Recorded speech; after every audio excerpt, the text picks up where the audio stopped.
Good evening and welcome to Scotland at 7 here on Broadcasting Scotland. My name's Kenny McBride and I'm joined at the desk tonight by Sam Payton from the Save Loch Lomond campaign and by rural leader Day Tucker. How are you tonight? I'm fine, thank you. And you? I'm not bad at all. Good, good. Very well, thank you. Grand. Well, that's good to know because our first story tonight is about coronavirus. Where the Scottish Government, Welsh Government, the Northern Ireland Executive and the UK Government have today jointly published an action plan setting out a collective approach to the ongoing outbreak of coronavirus.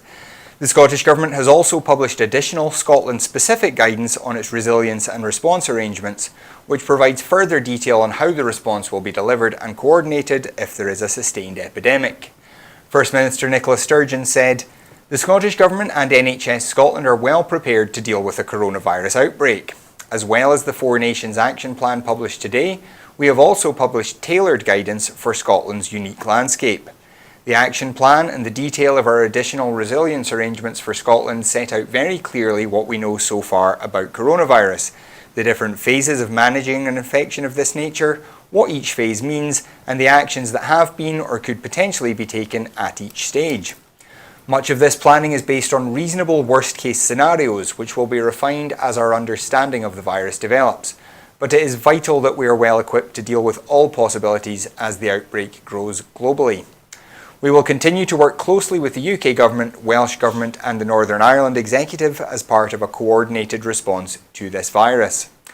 The action plan can be found on the UK Government's website and the Scottish Government's additional information is available on the Scottish Government website. Public health advice can be found on the NHS Inform website. If you're travelling abroad, check fitfortravel.nhs.uk for advice. If you want information but do not have symptoms, there's a general advice line on 0800 028 2816. And if you do have symptoms, please stay at home and contact the NHS on 111. So, ladies, you said both of you are feeling okay. How are you feeling about the threat of this coronavirus? We've been talking about it on the show for weeks now, but it does seem like things are ramping up a bit in terms of the way the government's preparing for it. What are you thinking? I'm actually okay. I mean, yes. I mean, at first you think it's a scare story and, and all these things. But in the grand scheme of things, I was looking into the figures the other night when I left the show on Sunday. And they're actually quite, yes, it's highly contagious, it's very quickly spread, but in terms of the kind of the darker side of the virus, it's, I'm going to say, quite positive. I think the death rate is around about 2%, which is quite low. Somewhere between 2 and 5, yeah. Yeah, so I'm not as worried about it. I don't want to start getting into panic mode. And I think that's the problem. If people start getting into panic mode, they're going to make it worse. It's going to spread quicker. And then you're going to get the fear factor kicking in. And we all know that when fear kicks in and people start panicking, our immune systems drop, which the chances are you're more likely to contract any form of virus. So I'm not worried about it at the moment. At the end of the day, it's like lots of other viruses we face. We face daily. You know what I mean? We do face daily all different forms of viruses and diseases and things like that we face on a daily, everyday life. And if we were to start worrying about everyone, we would all go mad and become OCD and we would be terrified to leave our house. Really. So I think we've got to be careful and not do the panic and just breathe and think about it rationally first. So, Day, are you feeling confident that the governments of the UK have got this under control then? No. But I do endorse what you've just said. I'm not panicking. No. I've had my 70 years and 10, so. But my daughter's heading off to France perhaps next weekend. Perhaps they'll cancel the flight, I don't know. That does worry me slightly. although it's rural France that she's going to, so there'll be less chance of catching anything there. But airports are a hotspot, I would have thought. Yeah, airports generally kind of, that's because you've got she people is coming from all over the a place. theatre nurse, so she knows what to do and Yeah. how to behave. Yeah, I mean, the smart thing, obviously, is wash your hands thoroughly. Yes. Just don't take the advice from the UK government about the song to sing Yes. when washing your hands. Yeah, I think they were recommending a chorus. Don't, we're not even going to mention it on the show. Please don't. A chorus of their national anthem. Yeah. I'm sure it works just as well if you sing a couple of verses of Flower of Scotland. Oh, You wash your definitely. There is, of course, positive news about the NHS, though, in Scotland.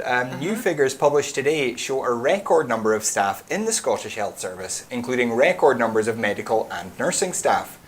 This follows the announcement in the recent Scottish budget that health spending in Scotland is to exceed £15 billion for the first time ever, with funding to frontline NHS boards increasing by an inflation-busting 4.2%.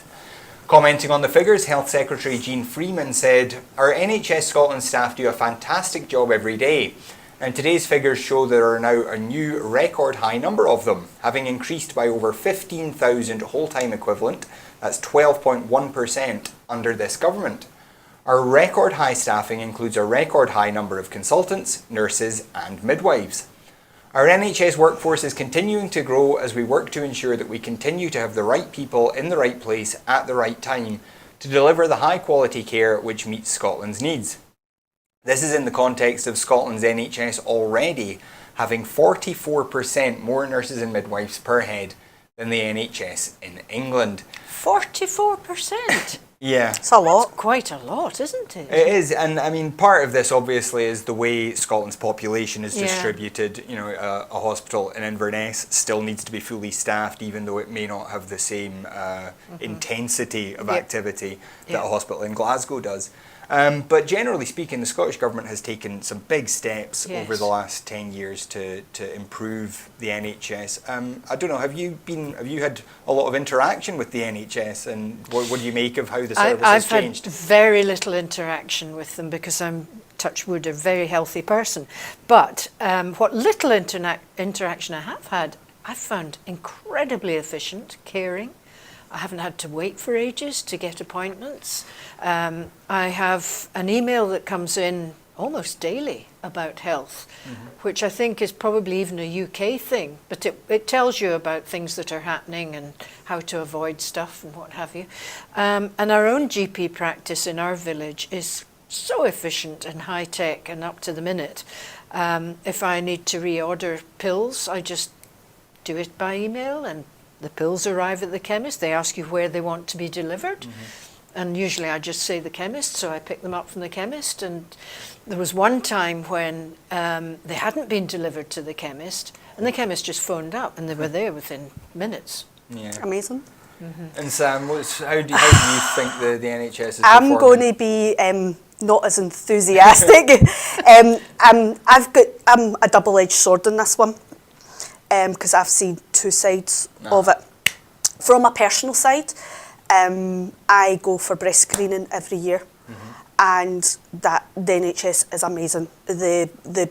I go every year between two hospitals to get checkups and things due to my mum having breast cancer and things, and me having a scare many years ago. So, and I must admit, in that sense, I cannot fault. They are absolutely amazing. They're right on it. The other sense, I used to be many years ago part of a campaign in our neck of the woods called Save the Vale. I don't know if you know much about the Vale Hospital. Because that had a terrible time. Well, Vale, it's still didn't it? happening. What's happening now is out of our services has been dreadfully cut back to the point that at night we don't have an out of our service or at the weekends. Our nearest one is Paisley. Now, to get from the Vale of Leven to Paisley, up the A82, cross Erskine Bridge and along, in a taxi you're talking about £40 one way. So I'm no longer a part of that campaign, but I still keep up to date with the ones that are running it. I was very lucky to speak to Shona Robson a wee bit when she was Health Secretary and talk to her about it. It's the vulnerable that affects. I mean, this is great but it needs to be, the government needs to be making sure the money's going where it should be going. One of the problems with the Vale of Leaving Hospital is they say they can't get enough people to cover, whether it's the out of hours, whether it's nurses or consultants or GPs. So they need to be careful. It's great saying we've got this money, we're doing this, but it needs to go, because if people, because the Vale of Leaving covers Argyll and parts of Argyll and Bute, Western Berkshire, we don't always have public transport the way you do in the city. And a lot of times we don't have transport to go, and if you've not got a car, £40 for a taxi one way is a lot of money. I mean, Scotland's geography, I think, is always going to be a challenge. Yes, because I think part of the problem is when they were deciding and slowing down the Vale Hospital and centralising medical care, they forgot to take into consideration the geography of the area and the fact that we only have one road, the A82, or the Stockymuir Road, which, unless you know how to drive that at night in the winter, it's not advisable. Even though the distance isn't necessarily massive, it's not an easy It's not an easy journey. With the flooding and the rain. Flooding and everything. We suffer quite a lot from a lot of flooding and things. During the summer, as last year when I was coming to the show, I ended up being 30 minutes late on one of the occasions, because if the A82 becomes backlogged, we don't have another road. That's it. And that's one of the problems that our ambulance service faces in our neck of the woods. And one of the things that the campaign and a lot of locals are fighting for is to get something A&E or back up and running at the hospital, because the facilities are there. It's all there. It's built for that. And get it back up and running, because if there's an accident on the A82, it's really which there difficult. frequently is, especially in the summer, it is really bad. I mean, I would say I've seen two sides of things as well. I mean, I have diabetes. I've had diabetes since I was 14 years old. It's almost 30 years now. And I had cancer almost 4 years ago now. And in both of those, the diabetic team are fantastic. I love them. They're wonderful people. The specialist nurse, the dietitian, people that I see all the time are brilliant, and I cannot speak highly enough about them. Cancer treatment was quick, efficient, did a great job. Surgery cleared it up completely, and the ongoing support at the Beatson has been great. But on the other hand, I've been waiting. I waited 9 months to see somebody about a hip injury. Orthopedics is still one of these specialties that it just takes a long time, and there's only so much you can do about that. Those waiting lists, I know, are becoming shorter, and the treatment time guarantee is supposed to speed these things up. But at the end of the day, that treatment time guarantee, there's no comeback if the guarantee isn't met, which makes it not a very effective guarantee. I think the Scottish Government, though, I have to say, the SNP government have made strides. It's noticeable when you interact with the health service as much as I do, that there have been a lot of improvements. I don't want to make it sound like I'm being too critical, but there's certainly still a long way to go. There is a long way to go, and it would be nice to see the Scottish Government or the SNP government getting more involved to make sure the money, I know it's down to the actual individual health boards, but to put the pressure on the individual health boards to make sure the money's going where it's needed, because at the moment with the health boards, as I'm led to believe, people are free to correct me if I'm wrong. It's up to them how they spend the money. So it would be quite good for the government to turn around and say, right, we're seeing gaps here, we're seeing gaps there. We need that money to be going there. We need to be building these services. That's interesting, because in the Community Planning Act, one of the things that started up was bringing the different levels. And the health board and the fire service and the police and so on, they're the top executive level, I think, aren't they? And where I live, they actually have to come to speak to us about what they're doing, what they're planning, and we can go to them and say, we want such and such. So there is, we do have that interaction with the Forth Valley Health Board. Yeah, I know. I used to live in Forth Valley, which is really good. With consultation with the public. I think because we're part of the Greater Glasgow, it's such a huge health board. there'll be pockets that they'll do their consultations in. Yes. And then there's pockets Yes. that they don't, Yeah. unfortunately. Right. Yeah. Yeah, I mean, there's always going to be improvements to make. Yeah, Whenever definitely. it's always going to be an ongoing challenge. But as we say, the budget has gone up, the staffing levels have increased. We've seen waiting lists come down. We just have to hope that continuous improvement keeps happening. Anyway, moving on to education, and the transformational expansion of funded early learning and childcare in Scotland is on course to be delivered from August of this year, Children's Minister Marie Todd has said. Backed by an unprecedented £2 billion investment, by the end of the expansion more than 900 nurseries will have been built, extended or refurbished since 2018. Meanwhile, 4,310 additional full-time equivalent staff have also been recruited, resulting in a record 40,000 strong workforce. From August, all 3 and 4 year olds and around a quarter of 2-year-olds will be entitled to 1,140 hours a year, almost double the current entitlement of 600 hours. In response to today's Audit Scotland report on early learning expansion, Marie Todd said, "We are on course to deliver the most generous, high-quality early learning and childcare offer in the UK, which can transform the lives of children. I've seen and heard of the way children's confidence and communication skills have been boosted by the care and learning they've received, while they're also getting access to opportunities such as outdoor learning. Yes. Through our strong partnership working with local government, so much has already been achieved. There are already thousands of additional staff in post, and councils will continue to grow those teams over the coming months. We have also been delivering a large-scale infrastructure programme to provide high-quality settings. Hundreds of nurseries have been built or refurbished, with work continuing across the country." Now, I heard you were excited there, Yes. Day, about the outdoor learning. Do you have any other interaction with the early learning world? Well, funnily enough, yes. Having been a teacher, obviously, and I was an art specialist visiting all the primary feeder schools in West Stirlingshire.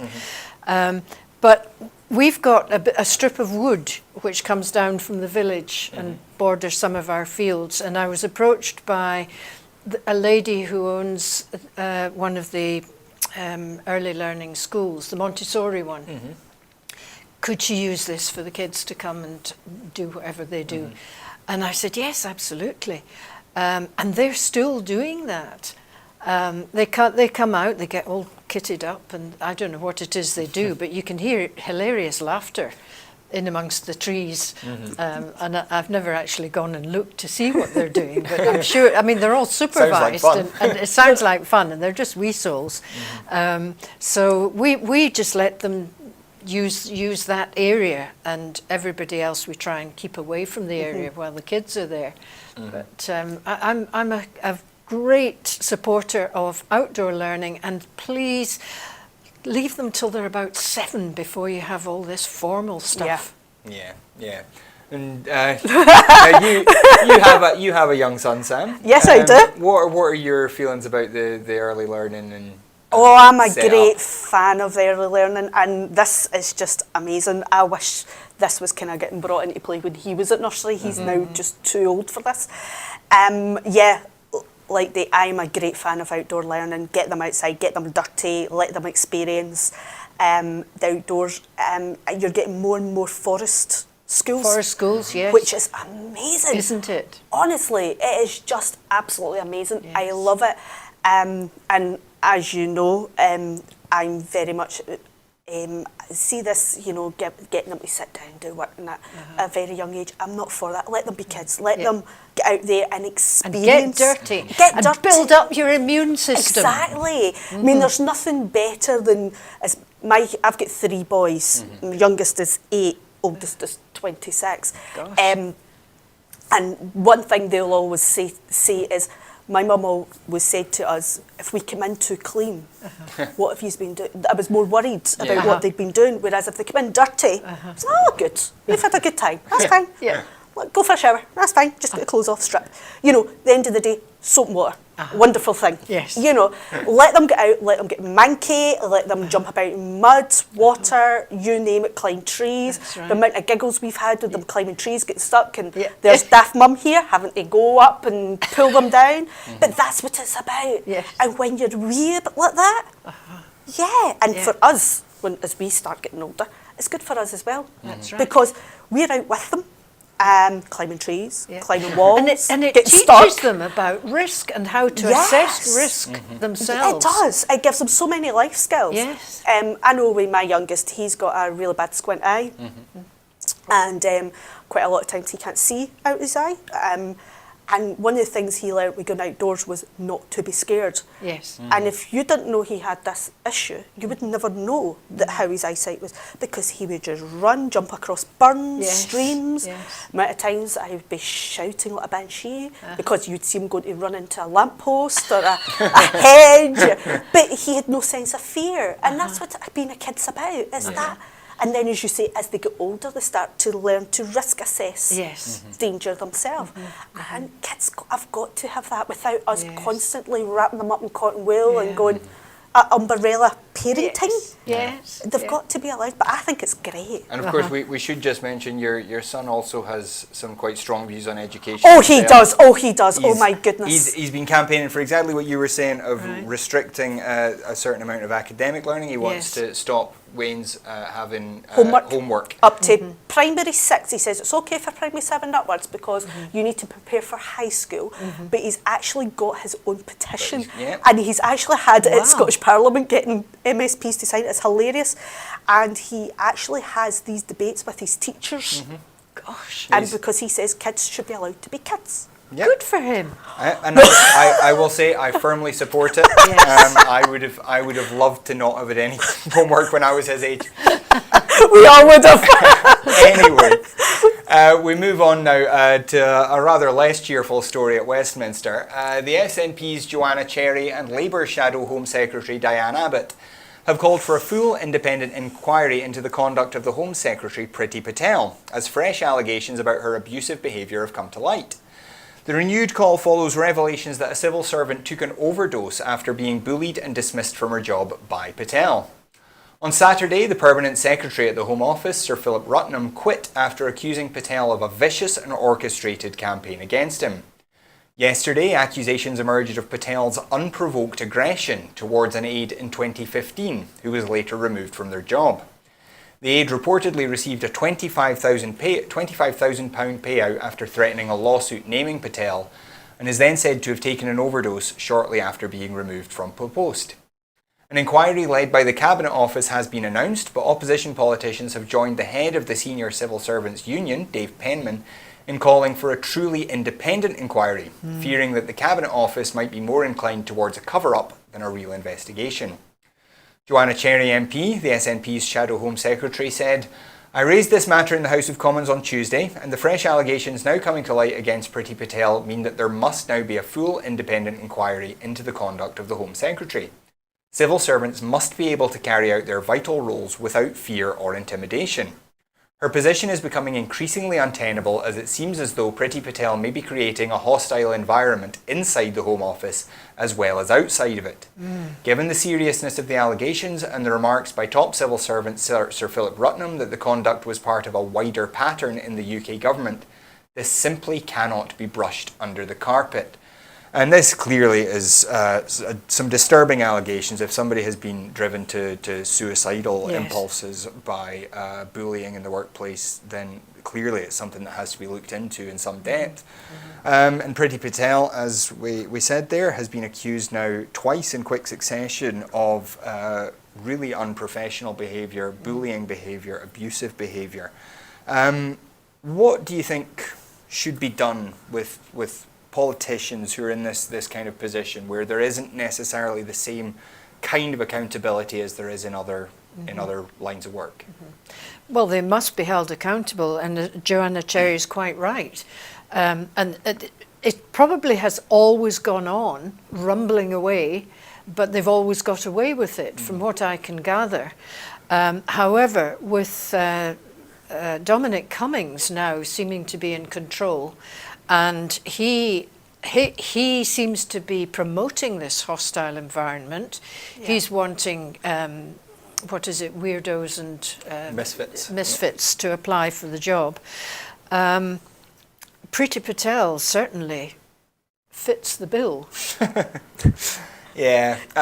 So this kind of bullying, as Day said, this is something that we're seeing increasing kind of problems, challenges in how the political world interfaces with the civil service. Yeah. There have been more and more special advisors coming in, taking over from the kind of career civil servants who are supposed to be impartial and do the work of government without kind of political biases.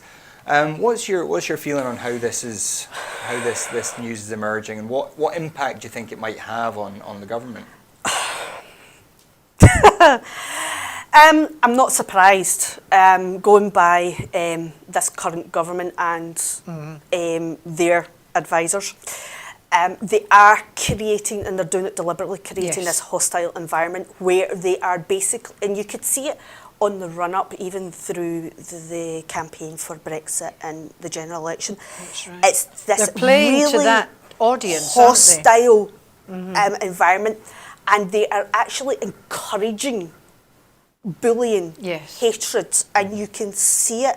It is to the point now they're not ashamed by it, whereas before, you were right, it's probably always been there, rumbling under the surface, but it wasn't so immediate. It was hidden, and it's kept quiet and hush-hush, whereas now it's blatantly off. I mean, you see it in their interviews, you see it when you watch Westminster, during the day and things like that. You can see it. It is there, and it is absolutely disgusting. Because the thing is our youngsters are watching this. I mean, at least when we were growing up and we were seeing the TV, we were seeing propaganda and things, but at a certain degree there was a certain level of niceness, there was a certain level of civility, decorum and things like that. Yes, there were standards. Now that's gone. So our young people are now seeing that, which is, well, I just find it really frustrating, and I really want to swear, but I'm not going to, because I get so angry with it, because as a mum, I'm trying to bring up, a mum of 3 boys, I'm trying to bring up my sons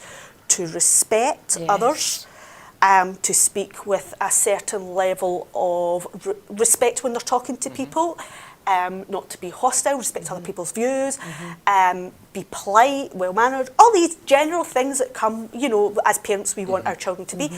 And then you've got these people who are meant to be setting an example, peers, setting an example to our youngsters, behaving so appallingly. And being called honourable. Yes.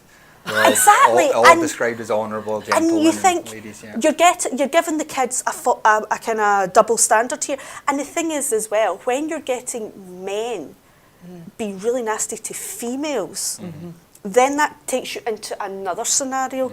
Because I'm trying to teach my boys women are equals. You do not talk down to women and things. And then when you've got someone who, with a certain amount of power, doing this, and Priti Patel, I mean, for someone to go to the extent to take an overdose, that just shows you how bad that must have been. And there's no way you can sit there and say, oh, it couldn't have been that bad, it was maybe this. And for somebody to get to that stage where they take an overdose, that's bad. That's bad. That's desperation. That is disgusting. And I'm not really surprised with this government. I'm sorry to say, but I'm not surprised with this government. And I think it's going to keep on happening until there's some sort of accountability where we can turn around as the electorate and say, this is not on, this is not acceptable. We don't want this in our society. It isn't. And we need drugs testing as well in Parliament. Yes. That's a difficult one to get through. I'm quite sure that would be a challenge for certain people, especially given that we know Boris Johnson is has been a cocaine user. And Michael Gove. And Michael. Yeah, we need to mention that, definitely. We're not accusing them of anything specific, but we know that they did it, and they got away with it. Because they told us so. Yes, exactly. Anyway, we have to move on. And Scottish craft beer brand Brewdog has slammed the Tory government's immigration proposals, warning that they will impact on the future of our industry more than anything else we have heard over the last decade. In an open letter shared on social media, David McDowell, the Chief Operating Officer at Brewdog, said the UK government's plans could result in businesses having to close restaurants, bars and cafes around the country as they buckle under the weight of an unsustainable workforce. He added that the Tory government's proposals will do a brilliant job of destroying the progress made by Scotland's world-leading hospitality and tourism industry in recent years.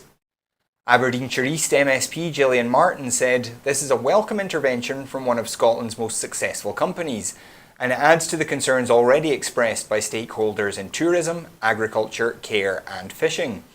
Hostile Tory immigration policies threaten to plunge Scotland's working age population into decline, cause serious staffing shortages and inflict lasting damage to our public services, finances and economy, leaving Scotland poorer and worse off.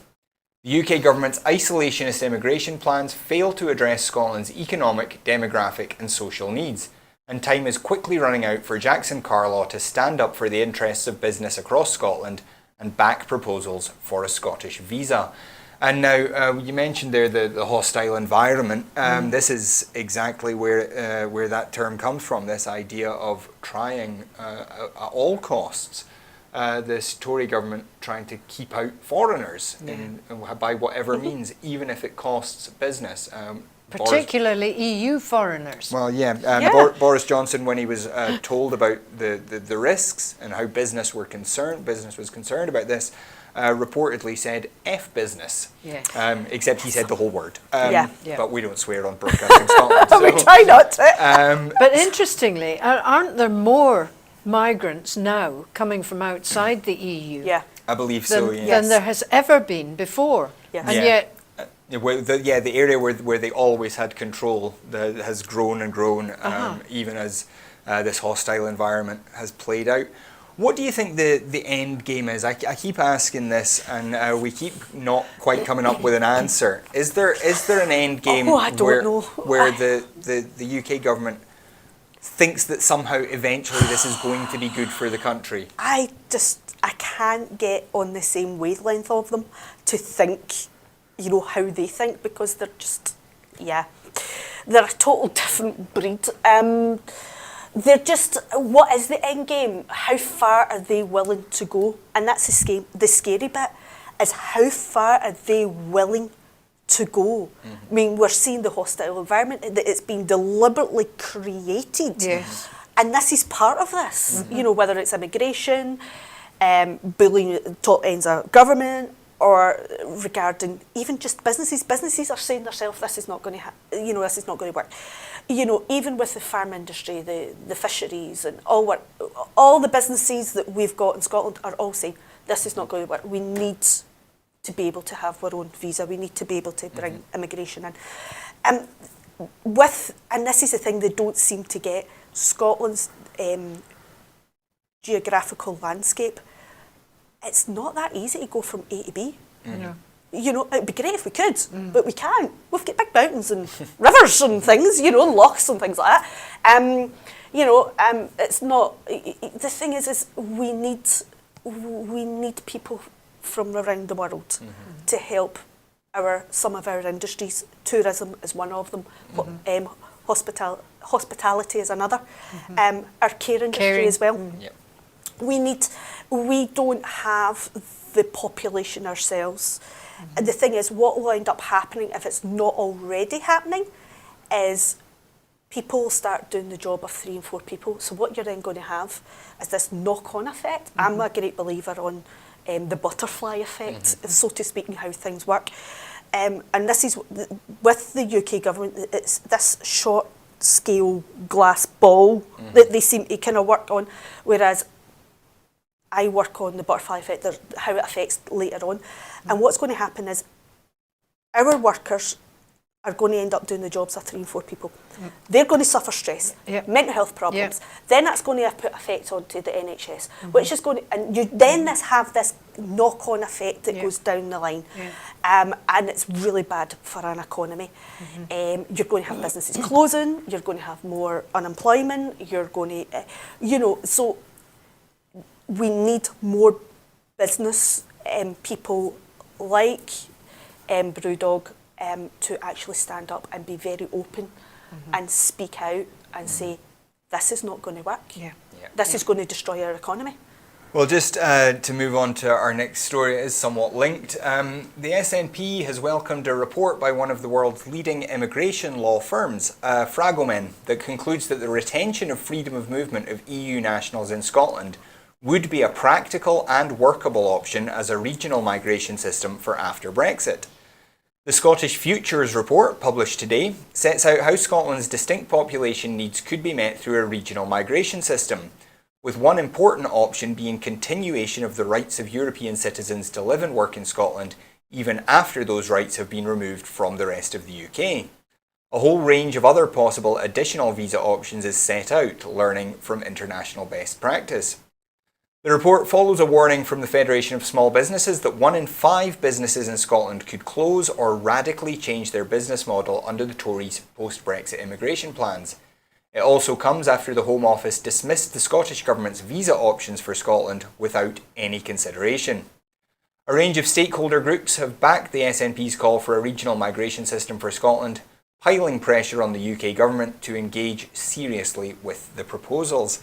And this is, a major immigration law firm pointing out that everything the Scottish Government has proposed is entirely workable, Yes. could be done relatively easily. There is examples from Canada, for example, where provinces can offer different immigration rules for different groups. And yet we've seen, again, the UK Government just refuse to even consider, even give a pretense of consideration. Yeah. It would have been possible for them to shove the report, the proposal, into a drawer for a few weeks and then say, we've looked at it and we don't think it'll work. But it's this refusal to even pretend Yes. that they're Isn't that they what care. Theresa May did with the white paper Yeah, it was when very Brexit similar, was very similar, voted? yeah. It's just this dismissal of Scotland. It's almost more than dismissal, though. Dismissal sounds, it's more about a kind of a carefree, but it's a deliberate, nasty, evil dismissal. And that's what I think people need to waken up to in Scotland. I think they already have elsewhere. Yeah, it is one of these ongoing problems. Obviously, the SNP will continue to campaign on this. The Scottish Government will continue. It's something that we all understand is necessary and is the right thing to do. But Westminster is just not listening to very much of anything at the moment, even from the Tories. The Tories are supposed to be the party of business, and they're ignoring even businesses. Yes. It's something that I like I said, like we've all said, I don't know how we get around it, but we just have to keep making the points, and hopefully sooner or later they will listen. Anyway, moving on. The SNP's Shadow Foreign Affairs spokesperson, Alan Smith, today welcomed reports that Nazanin Zaghari Ratcliffe may be allowed to leave prison temporarily to join her family in Tehran, and called on the UK government to secure her full release and return to the UK. However, reports since then have thrown her potential release into doubt. The Iranian ambassador in London had suggested in a tweet this morning that Zaghari Ratcliffe would be released temporarily as Iran seeks to prevent the epidemic spread of coronavirus through its crowded and dirty prison system. However, a later tweet described a news agency report as merely an interpretation of the facts. It remains unclear what will happen to Zaghari Ratcliffe, who has been held in Iran since 2016 on charges of spying. Her case was made more difficult in 2017 when then Foreign Secretary Boris Johnson falsely claimed that she had been teaching journalism in Iran, which the Iranian government seized on as evidence that she was distributing propaganda against the regime. Commenting, Alan Smith MP said, "Reports that Nazanin Zaghari Ratcliffe will be released from prison and allowed to join her family is welcome news, and we await further updates. Boris Johnson has a special responsibility to Miss Zaghari Ratcliffe, given his wrongful briefing that has exacerbated the situation. The Prime Minister must now put pressure on the Iranian authorities to secure the full release of Nazanin Zaghari Ratcliffe and to ensure she receives the medical support that she needs." Now, this story was particularly interesting to me. Iran has suffered really badly with coronaviruses. Yeah. There's a large number of their MPs have been struck down with it. But hang on, Iran isn't next to China, is it? No, it's not. Well, I think part of Iran is close to China. I'm not exactly But sure what's in the middle. How does it spread from however, there to... I'm not sure. But Iran seemingly has a real problem with coronavirus, and they've been releasing certain non-violent prisoners on short sentences, in order to stop the spread in prisons. I'm being told in my ear that Iran has very strong trade relationships with China. I wondered, because it does seem odd that the two countries that America is really trying to put the economic hems on, and they're the ones that come down with the coronavirus. But this ongoing issue, I mean, this poor woman has been stuck in jail for 4 years now, has potentially suffered more because of Boris Johnson. Again, is it just him, though? Because I read on Twitter that he nearly had a deal done with them to get her released, and Theresa May put the hems on it. I'm not sure about that. I wouldn't like to say, but again, this is one of these things where there seems to be a lot of politics going on, a lot of politics and diplomacy going on behind the scenes that we may know nothing about. Yeah. I guess, again, we just have to hope that this woman is able to get out, and her family, she has a husband and young kids who have been waiting for her in Tehran. It's just a real tragedy. We hope for the best for her. Moving on, though, to the United States, and 14 American states and territories, including Texas and California, the two largest states in the Union, vote in the Democratic primary election today to select the candidate who will face Donald Trump in November's general election. Super Tuesday, as the day is known, will provide the strongest indication so far of who the likely winner will be. Senator Bernie Sanders of Vermont, the self-described Democratic Socialist, is the current national frontrunner and has won the most votes in the first 3 states of Iowa, New Hampshire and Nevada. His closest rival is former VP Joe Biden, who performed poorly in the first 3 states but had a dominant win in South Carolina on Saturday, where his popularity amongst black voters proved decisive. In an apparent attempt to stop Sanders' momentum, other candidates including Tom Steyer, Pete Buttigieg and Amy Klobuchar have dropped out of the race and endorsed Biden, along with Beto O'Rourke, who had left the race back in November. It has been widely reported that former President Barack Obama had been behind this sudden shift. Sanders, however, remains the national poll leader, fundraising leader and the candidate with the largest and best organised ground campaign. He has also been boosted by polls showing that more people in Texas and California have a positive view of socialism than of capitalism. Meanwhile, the world's 12th richest person, Michael Bloomberg, enters the race today. Bloomberg, whose campaign is self-funded, has so far spent more than all other candidates combined without actually appearing on a ballot yet. Also remaining in the race are Elizabeth Warren and Tulsi Gabbard, neither of whom appear to have a credible path to victory. Now, we have been covering the elections quite a bit. This has been the most dramatic weekend yet, as several candidates have dropped out in this apparent rush to stop Bernie. What do you make of this? I've not really been keeping up to date the last week, I'll be completely honest. I've been so busy looking at other things, like the other things that have been going on at home. It's interesting. I find American politics quite interesting when you start looking into it, all the different kind of scenarios and things. Then today I just want rid of Trump. Just get rid of Trump with somebody better. Well, that's the basics of it. That is what voters. My layman terms. That is what voters have been saying rid of Trump. Since day one. Is the most important thing is not policy, but who can beat Trump. Yeah. And again, Sanders is the strongest candidate in all polls so far. He's been shown as the strongest candidate, but he's such anathema to the Democratic establishment. As it said, Barack Obama, who's stayed out of the race, suddenly kind of putting his oar in and telling people, you need to get out because we can't split the vote on the anti-Sanders side. Right. It reminds me a lot of Jeremy Corbyn, where it seemed like so many of the Labour Party were willing to lose an election to the Tories rather than have Jeremy Corbyn able to claim victory. Right. What is it do you think about these left-wing policies, or the relative? I mean, Bernie Sanders is not an extremist. He's not a communist. He's just somebody who thinks that healthcare should be free. Yes. What is it you think about these kind of more left-wing policies that frightens some of these centrist politicians so much?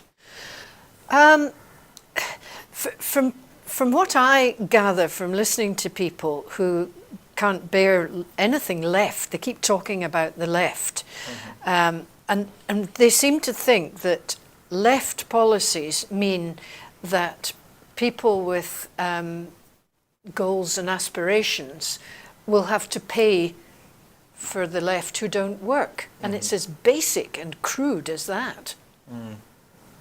Yeah, I mean that's certainly one of the talking points is it's why should I, the hard worker, pay for you, the scum. But also as well, to play devil's advocate, what's going to happen if coronavirus overtakes the States when there's basic healthcare and people can't afford treatment? Well, this is one thing that you've got to kind of throw that into the mix as well. There's two elements of it. There is one, what happens to the actual elections if people are being told not to leave the house, and the other, of course, is that increasingly people are talking now about how important universal healthcare is. There were a person I read about who had been told, you have to go into a hospital, you have to go into quarantine for 2 weeks. However, when they left, they were given a bill for something like $5,000, which is just means that people are going to be afraid to go into, because people can't afford go it. into quarantine Normal, because they can't afford everyday it. working people, even if they're working hard, normal everyday working people can't afford these sort of bills. $5,000. And even for the, is your insurance going to cover it? It's all these factors. Is your insurance going to cover the time off work and everything else? And if it affects the whole family, so you've got to take all these into consideration. So it'll be interesting to see how the coronavirus is going to affect this as well. It seems to be, coronavirus seems to be having a wee effect on a lot of things at the moment, including climate. Climate in China. I seen that. The pollution in China. The pollution in China. Yeah, so it's having. That was amazing, wasn't it? So coronavirus seems to be having a wee kind of effect on a lot of different things. It's also had a huge impact on the American economy. The stock market has taken a dive. Yes, I've seen that today. Yeah. That is perhaps going to be the biggest weapon against Trump, is if the economy collapses. Anyway, moving on. Tensions continue to rise on the Greek island of Lesbos as large numbers of migrants, ostensibly refugees from the war in Syria, continue to arrive from Turkey. The recent surge follows Turkey's decision to end attempts to contain the flow of people trying to reach Europe, as agreed in a deal with the EU in 2016. The mood in Lesbos has reportedly become much more hostile recently, with some locals threatening and intimidating refugees and even trying to prevent their dinghies from reaching land. Residents of Lesbos were contenders for the Nobel Peace Prize after welcoming refugees in 2015 and 16, but years of managing a large population of refugees, including nearly 20,000 people in one camp designed to hold just 3,000, have taken their toll on the island's residents. Islanders say they are being forced to shoulder a disproportionate share of the migrant burden. Last month they rioted over government plans to create new reception facilities on Lesbos to replace existing ones. They were refugees of war then. Now they are economic migrants, said Kostas Mitsouris, governor of the Northern Aegean, which includes a cluster of islands hosting thousands of migrants. Aid organisations have started pulling out volunteers after being harassed. On the road towards Moria, the major camp, informal roadblocks have sprung up, manned by locals quizzing people about their movements. One volunteer, US citizen Charlie Myers, said he would probably leave Lesbos this week, adding, "The mood is categorically different. It used to be the island of solidarity, but it seems like the locals are exhausted." Moutsouris said the past 5 years had changed people. They can't go back to their routine. They can't go to the hospital because it's full of migrants. They can't get to an ATM because of the queues of migrants. They can't use a bus, he said.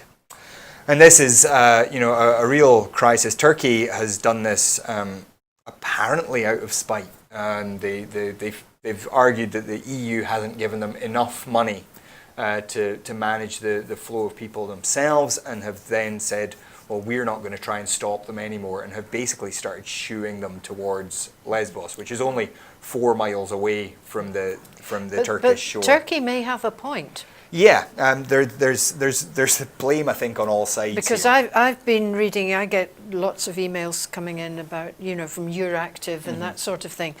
And certainly the Commission are talking about the fact that they need to provide more support for the countries that are the, what do they call it, front of house, the front line. Yeah. And I mean, really, when you think, who is behind all this migration? What started it all? Yeah, it's the war in Syria, and it's been a difficult thing for everyone to manage. And as I said, the 20,000 people in a camp of 3,000. The whole population of Lesbos is only about 90,000. So it is a huge additional burden for this one relatively small island. We send out our sympathies to those people. It's not easy, and we do appreciate that it's tough, but at the same time, it's up to the EU. Yes. Sadly, we're not there to put any. I think put they any will. They pressure will there. be doing something. But it is going to be up I to don't the think EU. they've got a choice. I think they've got to, even the UN, they've got to step in. They've got to, whether it's financial aid or practical aid, they've got to step in. I mean, I've seen some of the reports with Lesbos, and it's heartbreaking. There was one of the boats getting shot at to keep it away, and you just think it was on video. On film. And you just think, this is people who are desperately fleeing Syria, in places like this, and it's just like, oh my goodness. They need to, the EU and the UN. I think everybody needs to come together to offer some sort of support, whether it's financial or practical. They need to, and also as well, they need to deal with Syria. They need to sit down, again, get the big boy pants on and sit round a table and get talking, because there seems to be a lot of sniping and political sniping and things.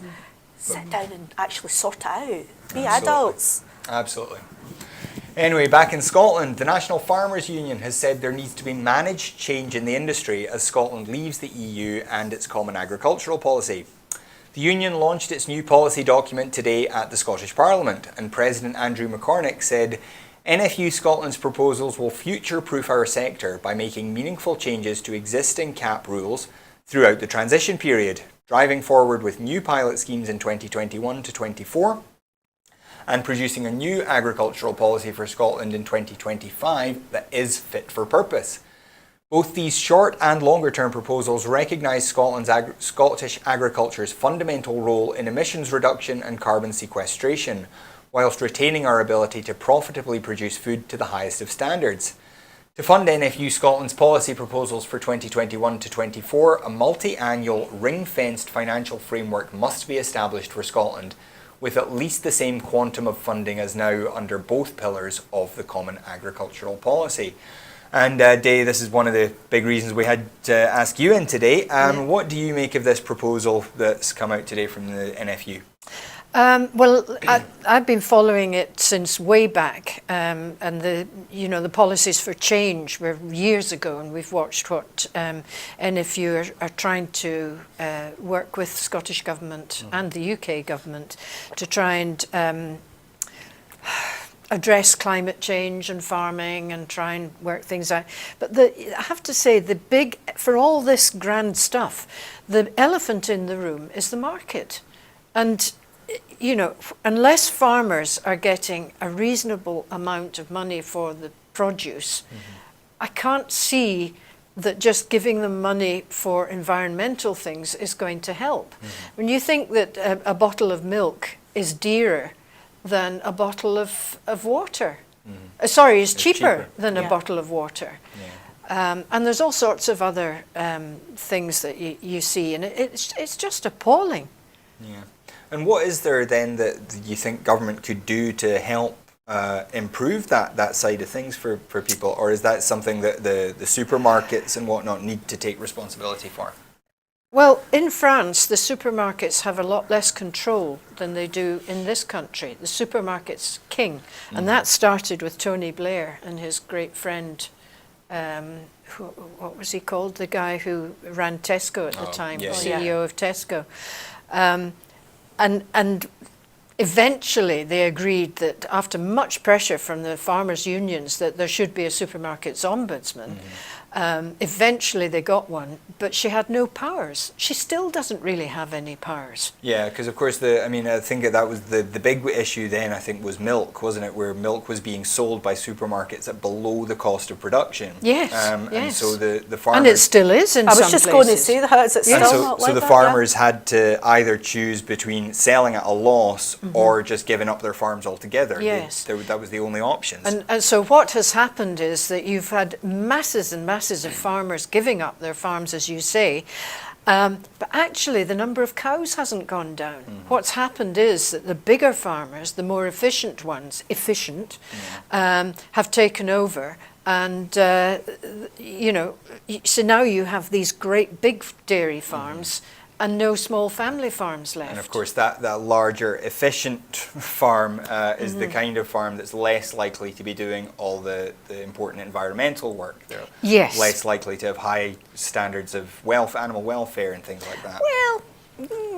maybe some of them, but I mean, I do know that the farms round about me who've got big dairy farms, you know, a couple of thousand cows, and their standards of welfare are very high. Okay, right. That's fair. And you know, you do see nice bright-eyed cows and shiny skins, and which is the sign of an animal, a healthy animal. Yeah. However, it's sad that the small dairy farms have gone into decline. Funnily enough, in my valley, we've got a big dairy farmer. He's got 2 anaerobic digesters, and I think I've mentioned on the programme before, he's let out some land to a company who grow tiger prawns Oh, yes. in the sheds there, and they get the heat from the anaerobic digesters. So he's worked a lovely synergy, and I sell him grass for some of his anaerobic digesters. So we're all kind of working together in the valley. And then at the other end of the valley, you've got Katie Rogers. I don't know if you've seen Katie Rogers' produce in the supermarkets. No. Katie's the most amazing woman. And she has got a small farm and a husband who has something like 50 pedigree Frisian cows. Now, Frisians are the original black and white ones, so they're not the same as the great big Holsteins. And their pedigrees go back generations. And when dairy farming was really suffering, Katie's milk was going down the drain and she couldn't bear it. So she started to make ice cream. And Katie's ice cream was, gorgeous. She built up a really good business and then she sold it. And now she's bought it back and she's now making ice cream and cheese and yogurt and all sorts of things from 50 dairy cows up at Wow. the head of the valley. And she's got a coffee shop and she does what she really loves doing, which is interior design. She does interior design as well. She's one of these amazing women that just keeps going. Yeah, I think that's one of the things that that farmers really need to do is be able to have kind of To diversify. innovation and diversification. Well, she's diversified, and they've got her son has fruit trees. He's a vet, and he has fruit trees on Katie's farm. So the fruit comes from the trees and goes into her into the ice yogurt. cream. Yeah, and Goodness That's knows what she's fantastic. going to do next. yeah, it's fascinating, and you know, obviously, all these farmers, there's so much such a big role that you play in not only in the environmental work, but giving us food security Yes. and also, you know, having some sort of rural economy, Yes. keeping our countryside alive. Yes. It's all so important. So Yes. we welcome anything that makes life a bit better for farmers. Anyway, our final story tonight. Scotland will be the first country in the UK to legislate on the development of heat networks to help meet climate change targets and tackle fuel poverty. The Heat Networks Scotland Bill will introduce regulation and a licensing system for district and communal heating to accelerate use of the networks across Scotland. District or communal networks deliver heat from a central source through insulated pipes to local homes and other buildings, and have the potential to reduce or remove emissions from heating buildings and homes right across Scotland. Heat networks are generally more efficient than individual gas boilers and can also be run wholly from renewable sources, reducing the need for customers to procure and maintain their own boilers. To mark the publication of the bill, Minister for Energy, Connectivity and the Islands, Paul Wheelhouse, visited a heat network under construction at the St James's Centre in central Edinburgh. Mr Wheelhouse said, "We are facing a global climate emergency, and one of the major challenges is reducing and ultimately stopping the impact from heating our homes and buildings, which is where more than half the energy we consume as a society currently goes. Heat networks have huge potential to reduce that impact by producing more efficient, environmentally friendly solutions. The Scottish Government is determined to unlock the potential for that sector wherever possible and stimulate local jobs across Scotland in the process of delivering projects." And Day, this is, somewhat similar. This is right up my street. I was just again. going to say the sort of thing you were talking about with the anaerobic digesters Yes. are the kind of things that can be used. Absolutely. Well, just along the road, another of my ex-pupils, you may have heard of the pumpkin farm at Arnprior. Yes, just along the road from Yeah, myself. well, young yes. Duncan and Rebecca, who are, and again, an amazing entrepreneurial couple, and Duncan decided, I think it was maybe Rebecca, what we need to do is have a swimming pool that will be heated from the big barn that we've got, which is a very, very ancient old grain store, and we'll have a big boiler in there. That's going to heat the swimming pool for the local area, and their house, a couple of their cottages, and another 4 cottages across the road. And all that is being done from wood chips that Duncan gets in from Forestry Commission, I think, which is not far away. And it's really efficient. And of course he's got his pumpkins and what have you. And Duncan was picked, I was on the panel when we picked him to be the monitor farm for the area, which means that for 3 years they open their books and their whole farm system to the farming community round about. So we all go to the monitor meetings and we say, "Duncan, why don't you do such and such? Or why don't you do this? Or why do you do this?" And Duncan's farm, from that period of time, has completely changed. He got rid of his cattle. He got rid of all his cattle, worked on sheep. He now rears tups for Innovus, which is what would you call them? A research company. Okay. But they've worked on the DNA of the stock so that the rams have particular genetics, really important traits that you want in a sheep.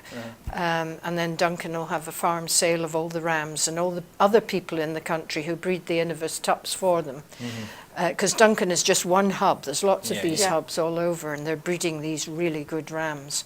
And they have a sale, and you come and you bid for your ram if you want one, or just come for the hamburgers and the drinks and the booze and the chat, and it's really good. Yeah.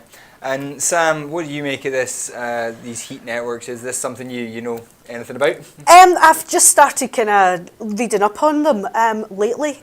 Yeah, do you know anything that brings down the poverty bills for people, the fuel poverty bills, I'm all for, and anything that helps with climate change. Yeah. Yes. Definitely. So it'll be interesting to see these up and running and see how they're going to work. And already, as you said, there's already small places that do things like this, innovative projects. Well, there are currently 830 network district heating networks in Scotland, and there's one actually just right outside the studio here, which opened a couple of years ago. But yeah, this new framework is hopefully going to mean that new builds especially will be automatically done this way. And as you say, the environmental benefits and the savings to consumers are huge, and that's got to be something that we all welcome. Yeah. So, it's always nice to finish with a good news story, especially when we've heard some really grim stories this evening. But I'd like to thank Day and Sam for joining us. It is always a pleasure to have both of you here. And I would like to thank you at home for joining us as well. It's you're the whole reason we make the shows. If you weren't watching, it would be kind of pointless for us to be here. So if you're able to support us financially, we would love it if you could. Every penny you can contribute to Broadcasting Scotland makes a difference to, first of all, our ability to keep the lights on and keep producing the shows. But the more money we can raise, the more programs we can produce, the different types of programs, and we can improve the quality of what we're doing here. We're always trying. But budgetary constraints are often what stop us being able to do more. So if you are able to support us in that way, please do go to broadcastingscotland.scot/register. Sign up as a supporter. Your £5 a month can make a huge difference. If you're not able to support us financially, please don't feel bad. The shows will always be free to view online, and you're always welcome to watch, even if you can't afford to put any money into it. But you can help us by helping us with our marketing. We don't have a marketing budget at all. We're not able to advertise at all. So we rely on you, the audience, to tell people about what is happening here on Broadcasting Scotland, about the fact that Scotland does have an independent broadcaster and that we're trying to change the media landscape in Scotland. If you want to see the media in Scotland change, the whole reason we were set up was because we felt that Scotland's media weren't doing a good enough job. So if you want to see that change, you have to support us, and that comes first of all by watching us. So please tell your friends to support us. And as well, if you would like to get involved, or if you think you have something to contribute here at Broadcasting Scotland, then please do get in touch with us. We're always in need of journalists, we're in need of hosts, we're in need of people to work behind the camera, in the control room, doing whatever. I'm going away to get surgery next week on my knee. I did finally get to see that orthopaedic surgeon. So I'm going away to get surgery on my knee next week, so we are going to need, we're going to be short of hosts.